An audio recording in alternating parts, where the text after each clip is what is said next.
The Tigers drop a really gross game to the Boston Red Sox. You are Locked On Tigers, your daily Detroit Tigers podcast. Part of the Locked On Podcast Network, your team every day.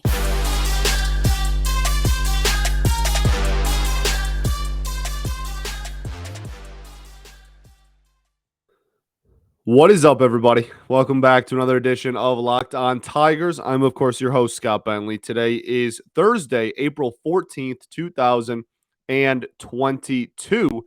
Thanks for making Locked On Tigers your first listen every day. We are free and available wherever you get your podcasts. That was a game, right? That was certainly a game that was played. Tigers drop a just disgusting baseball game to the Boston Red Sox, drop it 7-9 on Wednesday afternoon. Erod gets the start. I mean, goodness gracious, man. What a gross baseball game. Pouring rain for the beginning, the first probably 2 or 3 innings of the game. Until the first, I guess, 4 innings of the game, it was raining pretty hard. Then it let up a little bit in the middle innings. And then by the 9th, it was raining pretty hard again. Just a gross game. A gross game. The Tigers, look, man, I understand this team had the highest expectations that a Tigers team has had in over half a decade. For some kids, if you're in middle school or high school, this is like the best the Tigers have been in like your memory, depending on how young you are, right? I understand that everybody wants this team to be really good right away, and we should be beating a lot of these teams. We should be playing better. This is not correlated to today's game. This is just like a side note, because today's game we absolutely should have played better. That was a garbage performance, especially there in the first 4 innings. But you gotta have some just sense and understanding that we are 6 games in to an 162 game season. 6 games. If this stretch of baseball was played in the middle of July, people would be like, all right, well, we went 2-4 in a 6-game stretch. We played pretty crappy for 2 of the games. Whatever, let's try to get back on the horse. But because it's the start of the season, and this is all we have so far of this team, everybody's freaking out. It's going to be okay. I'm not saying that this is going to be a playoff team. I'm not saying that this is going to be an 87, 86, 88 win team. But, we got to have a little bit of foresight and just understand we are 6 games in. There is 156 games. 156 games left. That's a lot. That's an awful lot. You know what I'm saying? So, before we get any further, that's all. That's all we got. Okay? Everybody's good. 6 games in. Having 2 bad games is not an indication that the whole season's over. We all understand? Okay, cool. This game was a train wreck. Absolute train wreck. 7-9. Look, I'll say this. They showed fight. You got to respect the fight. And I also put something out there on the Twitter sphere that I want to clarify, because Twitter doesn't give me enough characters to I'm an over-explainer. That's why they gave me a job here. I over-explain and talk too much. Always did, even in school. Always get in trouble for it. So, but Twitter just they can't stand me. Twitter hates him, right? It's just like, oh, we're gonna put a character limit on it so that you can't say what you want. Yeah, okay. I said something along the lines of, you should not take anything from this game with even any remote value going forward because it was horrible conditions, like standing water in the field at some spots. And this is no fault to the ground crew. We have one of the best ground crews in all of baseball. It's just horrible weather, right? So we have like standing water at some points. We have Erod basically falling off the mound. I mean, literally had to go back and redig the mound like after every single pitch at one point there in the third or fourth inning. Um, you got dudes calling time 3 or 4 times in at bat so that they can wipe the water off their brim and wipe off the baseball bat. I mean, you can't take anything with this game as an indication of the talent level of any player in this game for either team. Now, what that doesn't mean is that, oh, we lost. That's just an excuse. See you later. Whatever. This loss doesn't matter. This loss doesn't count because the weather was bad. That's not what I was trying to say. You got outplayed. And the Red Sox, at the end of the day, were playing in the same weather as you. That's unacceptable. I mean, some of the stuff we did this game is mind-bogglingly horrible. Mind-bogglingly? That's got to not be a word, right? Whatever. It was bad. So as a team performance, I completely agree that both teams were playing in the same weather. There's no reason you should get pumped like you did in the early innings like that just because of a little bit of rain. What I'm saying is on an individual player performance, I don't think Candelario is a horrible defender because of the play he made. Was it a horrible play? Yes. Did it cost us the game? Yes. Do I think that Jamer is going to be making throwing errors once every 6 games all year? No. Right? We also, on top of all that, Robbie Grossman, Javi Baez, Miguel Cabrera, all not in the lineup. Miggy got a pinch hit opportunity later, looked horrible in that at bat. So it's it's it's a fine line to walk. I feel like I've used the fine line analogy like 50 times already this season, but it's a fine line to walk between none of this matters. We should just throw this game out of the window and just completely forget it. Versus, I don't think Erod's garbage. He's not. He's good. But he had to get 4 outs in an inning where he couldn't grip a baseball. It happens. Should he have been better? Yeah. He ended up giving up, 7 total runs? But only 2 of them were earned. His ERA is only getting knocked for 2 runs. So there's a fine line to walk there. And I'm trying my best to walk it myself. And I encourage everybody else to just try and view it from that perspective as well. It's a fine line. You can understand that the team was garbage. You can understand that the first 4 innings were horrible baseball being played, while also realizing I don't think some of these dudes are as bad as they were because they didn't perform in these horrible conditions with 3 starters out of the game. All right. Okay, let's get into the actual game breakdown. But first, I got to tell y'all about betonline.net. Betonline.net is your number one source for all your betting stats and sports info. Find all the latest sports developments, league reviews, news, including this year's basketball playoff and the start of the Major League Baseball season. BetOnline is your continued source for all your sports wagering information, from live betting to playoffs, esports, and more. Head to the website today or use your mobile device to learn about the trends and action. BetOnline, where the game starts.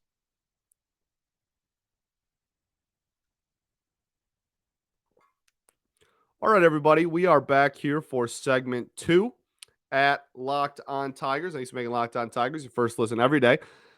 Free and available wherever you get your podcast. That's including YouTube. Also, be sure to check out Locked On MLB Prospects. Host Lindsey Crosby is a prospect encyclopedia, and he's going deep on the MLB stars of tomorrow. He is also free and available wherever you get your podcast, including YouTube, just like us. Okay, so let's start with Ed. Let's start with Erod. Uh, this performance was not nearly as bad as everybody who was running around, freaking out like the sky was falling was making it sound like. It was not that bad of a performance. In the first 3 innings, I actually thought he was shoving. I thought he looked fantastic. Had 9 whiffs in 3 2/3. That's an incredibly good number. That is tied for the highest that any starter has had for the Tigers this season. I know it's a relatively low bar. The starting pitching hasn't been very good. However, it's a really solid number for that few of innings pitched and for getting pulled that early. Um, 90.7 average exit velocity. That number went up a lot after the Candelario error, so we're going to take that with a slight grain of salt. Um, I mean, 15 foul balls in 3 2/3. Like, just it's it was just a ridiculous game, man. And like I said, I actually thought the first 3 innings, I thought he was shoving. Like I thought he looked really, really good, and he did. His pitch mix was really solid. And then at some point, when you can barely grip a baseball, you just go, okay, well, I think I'm just gonna probably throw fastballs because that's all I can really grip. And the other team knows that, and they do what they did. And he had to get 4 outs that inning. I don't want to sound like an apologist because he didn't look like he probably should have gotten out of the inning sooner as is. But at the same time, I am going to be a little bit of apologist because I think it's ridiculous to just assume that everybody can get, recover after an error like that, a really brutal error on a routine ground ball to third base. That again, I don't think Candy's that bad of a defender, but the weather, whatever. I know Boston was playing in it too. They didn't do all that. I agree with you. I still think it's pitiful. The first 4 innings, I think, were a joke. I think it's pretty embarrassing, the performance that we put up in the first 3 innings, 4 innings. Um, but again, I'm just saying going forward, my opinion of Erod does not change based on this game. I think that's pretty short sighted and honestly ridiculous if you let this start specifically influence your opinion of Eduardo Rodriguez going forward. Same with Candy, same with everybody, except Austin Meadows. Austin Meadows is just not going to be a good defender. It could have been a brisk 75 with not a cloud in the sky. Austin Meadows ain't catching those balls in left field. We kind of went over that. He's just not a very good defender. And it comes with the territory. But he's batting like 450 right now, so you'll kind of take it. You know what I mean? So with Ed, like I said, he got really fastball heavy, especially when the rain started coming down because he kind of have to. And that just led to what happened. Wasn't a great performance. Not going to say that, not going to come on here and say that, that the performance start to finish was very good. But I did think in the first couple of innings, at least, he did look really good.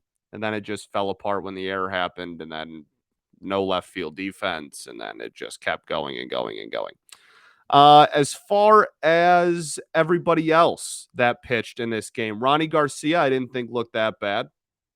I was kind of, not that he looked incredible by any stretch, but I didn't think he looked that bad. I didn't think he looked that bad. Now the bar for Ronnie, for me personally, is not incredibly high, I guess I'll say, but I was impressed. Sure. Ronnie Garcia, not a horrible performance. Didn't give up any runs. Shout out Ronnie Garcia. Drew Hutchinson, I think we all kind of know what Drew Hutchinson is at this point. Not really not really gonna nothing he can do will really change my opinion of him one way or the other. Unless he was to go like a month without giving up a run or something ridiculous. I'm pretty much just gonna expect the same thing when Drew Hutchinson comes into a game, and that's just being a 4A depth piece, I guess. The slider I thought looked pretty good today. The fastball wasn't really fooling anybody, but the slider was sure. Who else pitched? Oh, and then Greg. I forgot to send my Gregory Soto tweet, by the way. I'm just now realizing Greg had the same problem that he's had all season so far, and that's that his heat is just going right down the middle. Now, again, pretty bad conditions today. Nobody wanted to be out there. And the Red Sox were playing in the same conditions. Yes. And that's why their reliever sucked too and let us back into the game. So horrible conditions, all that. But that's been a problem with him more so than just today. So it's something you kind of have to look at. His heat just is all in the middle of the zone right now to start off this season. All of his 100-mile-an-hour sinker, his four seam when he wants to throw it, it's all just over the heart of the plate. The slider I thought looked solid, and he gets that pretty low and was able to move that horizontally as well. But the heat today, man, it was all heart of the plate. And for as much as you can say, oh, like, bad conditions, he couldn't grip the ball. Well, in better conditions, the hitters probably park some of those too. But it's tough on hitters as well. So yeah, all around pitching performances. I mean, again, not saying it's an excuse for the team, not saying it's an excuse to have that poor of a first 4 innings as they did. But I'm not going to change my opinion of any of these dudes because of how they pitched in today's game. That's just not going to happen. You had a horrible defense behind you. You had a hard time gripping the ball yourself. Not ideal for anybody. It sucks, but it happens. It's part of baseball. You should be able to overcome it. I completely agree, but clearly not everybody can, and that's what happened. So it is what it is. That's pretty much my outlook on a lot of what happened this game. One thing though, really added some excitement to this game. The offense late in general, but one specific home run I think riled everybody up, and we'll get into that right after this.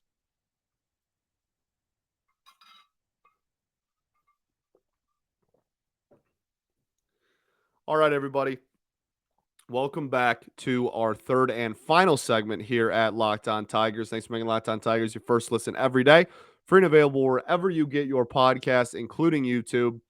Spencer Torkelson finally went Yabo, baby. And I'm so excited now. I'm so excited. I think he finally has that like the weight off his shoulders and just that weight off his back, man. He finally got the hit. And on top of that, finally got the first career home run. Ripped it. 106 miles an hour off the bat almost, just under. Went just shy of 400 feet over the bullpen into the seats in left field. Absolutely cranked the ball. So really good to see that. Turned on a heater up and in. He's here, baby. He's here, and I'm super, super pumped. I'm so excited because now I think the ball gets rolling. I think now he's getting the timing down. You know what I mean? He's got that. He's got the fastball timing down. He's kind of was patient for a little bit. He's seeing the zone, trying to figure out where he can fit in. And I think now it's time to attack. And I'm really, really excited about the future because he also had he ripped a ball into the outfield that was very hard hit. It had an expected batting average of well over 500. Probably should have been a hit. And it was just right at the corner outfielder. So I think the timing's here and the swing is here. And I think now the aggressiveness can start to come because he's not just waiting back and kind of seeing everything. I think he's going to start to pounce a lot more. And I'm really, really pumped for now the Spencer Torkelson resurgence. Jonathan Scope homer this game, awesome. He looked really solid. I thought all of his at-bats were really good. Maybe the last one in the eighth wasn't great, but I was pretty impressed with Scopey's ABs today. Like I said at the beginning, no Miggy, Javi, or Robbie to start off this game. At the time of this recording, Robbie Grossman was negative on all of his tests and like x-rays and all that stuff. However, he didn't play, obviously, as you all know. They're still being cautious with it. And apparently by Thursday, if he gets another day off Thursday, they're just going to throw him on the IL. Daz Cameron is already up from Toledo. He has not been put on the roster, but he is in Detroit, basically just like waiting for Robbie Grossman to be put on the IL, and then it's going to be Daz Cameron. So for precautionary reasons, Daz is already up here. They will not hesitate to put Robbie on the IL if he doesn't suit up on Thursday. Do we even play Thursday? I genuinely don't even know. Let's check really quickly. Yes, we do. Okay, so I can say that and it makes sense. All right. I was really scared we had an off day Thursday and the Royal Series didn't start till Friday. So just something to look out for. And now we know we don't have to talk about all the hypotheticals. We know for a fact if Robbie goes to the IL, bingo bango, it's Daz Cameron. Who else hit this game? Jamer, I thought looked really good at the plate. Obviously, did not look very good in the field, but I thought he looked really good at the plate.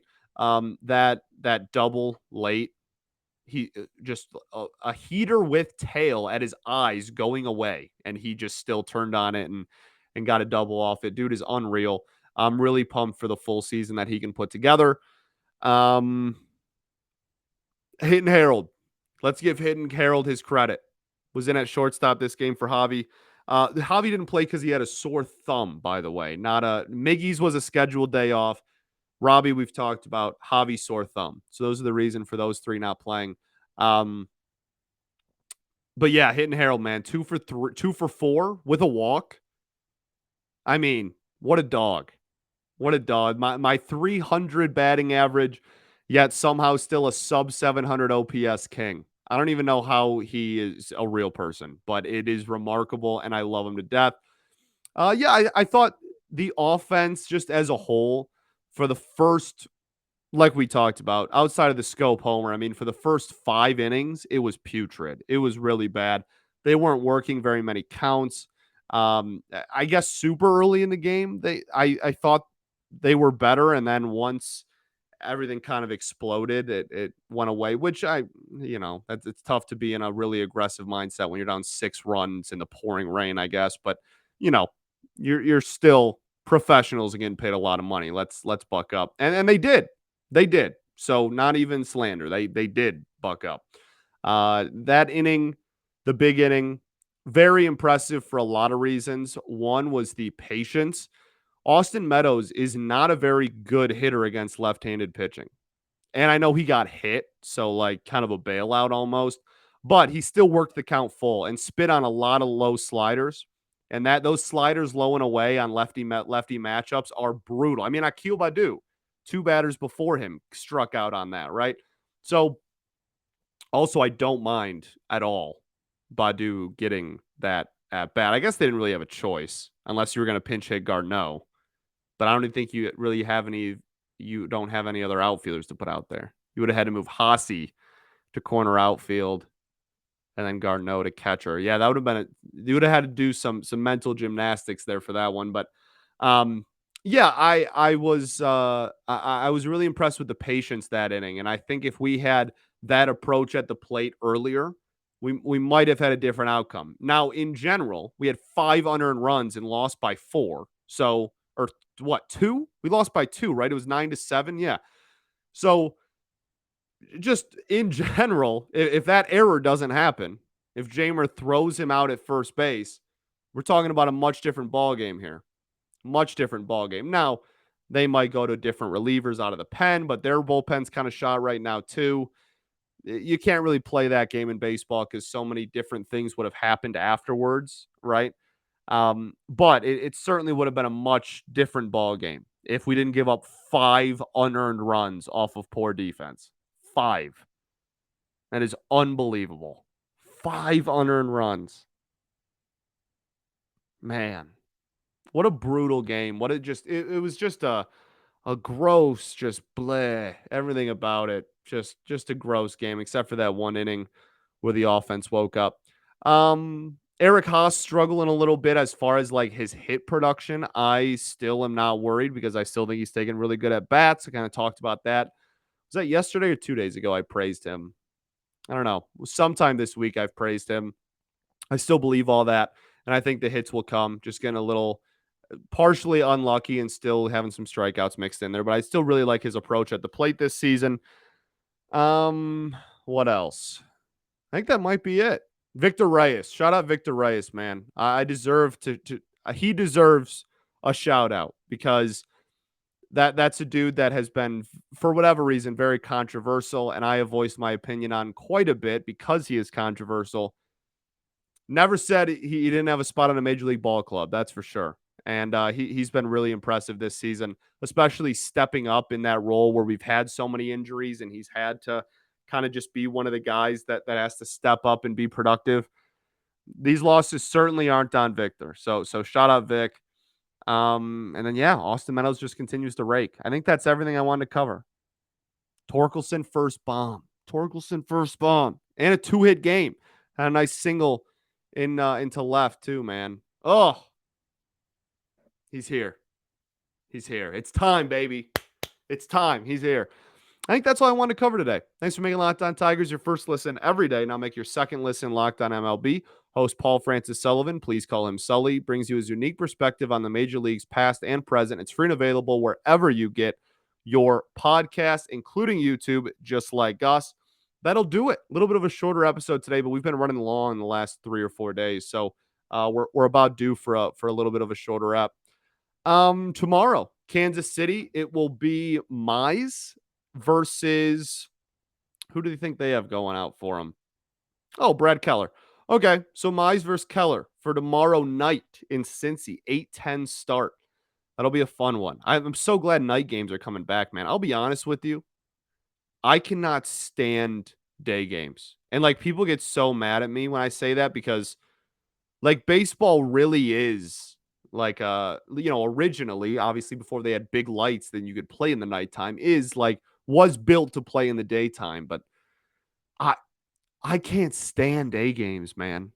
I can't. I haven't been to a baseball game on a Sunday and I couldn't even tell you how long. I can like opening day's different because that's just like a whole event downtown. You wake up early, like that's part of the thing.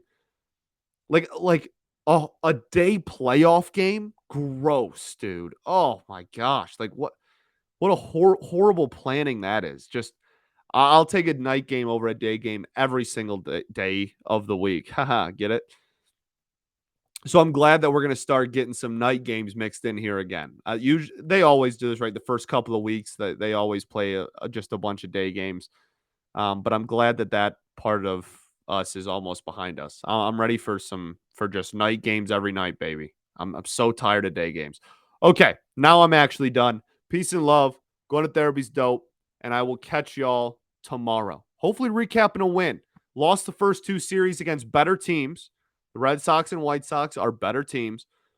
Dropped 2 series to start off the year. The Royals, you are better than the Kansas City Royals. You are comfortably better.